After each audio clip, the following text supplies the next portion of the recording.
Pregnancy की वजह से होने वाला नौजिया यानी कि जी घबराना और वॉमिटिंग पेशेंट्स में बहुत फ्रीक्वेंट होता है।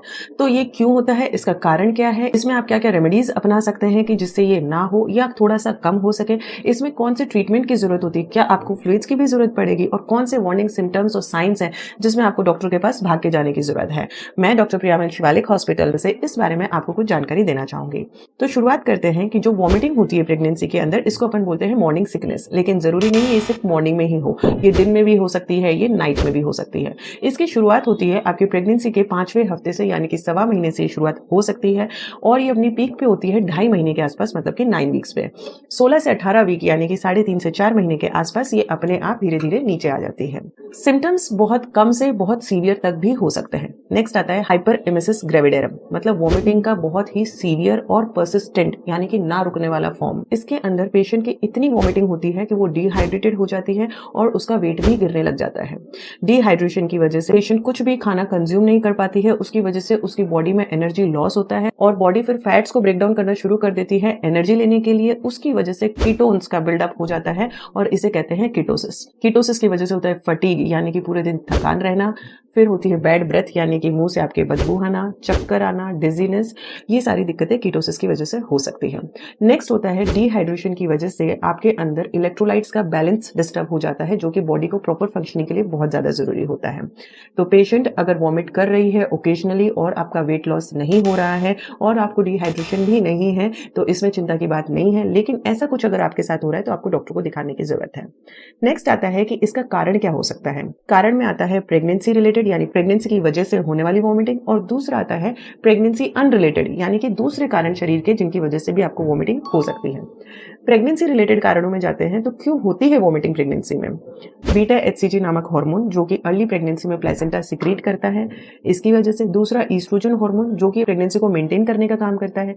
तीसरा आता है प्रोजेस्टेरोन हार्मोन जिसकी वजह से डाइजेस्टिव सिस्टम के मूवमेंट स्लो हो जाते हैं, उसकी वजह से आपको ये नोजिया और वॉमिटिंग हो सकता है।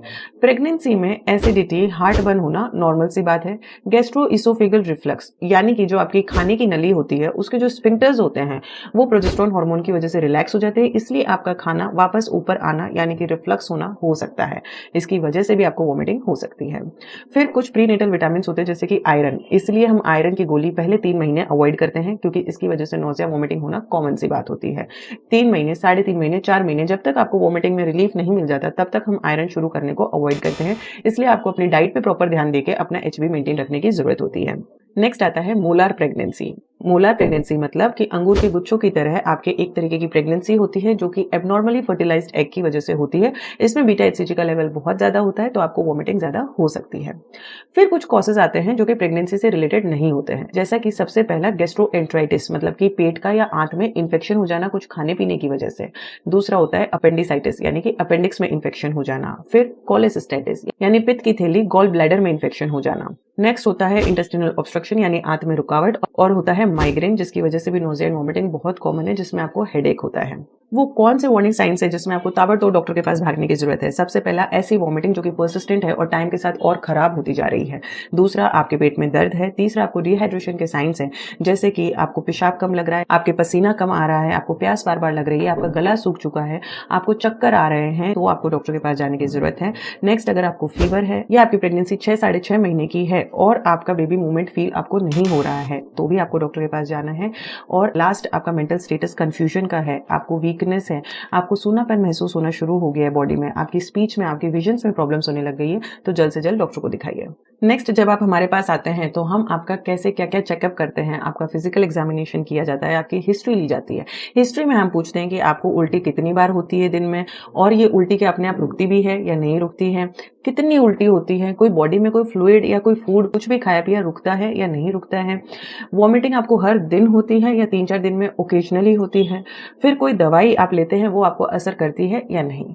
इस हिस्ट्री के बाद में आपका फिजिकल एग्जामिनेशन जो मैंने अनरिलेटेड टू प्रेगनेंसी वाले कॉजेस हैं उनके लिए देखना पड़ता है कि आपको कोई अपेंडिक्स वाला दर्द तो नहीं है, आपको फीवर तो नहीं है, आपका टेम्परेचर, आपके वाइटल्स, आपके बीपी, आपका पल्स, ये सब कुछ चेक किया जाता है।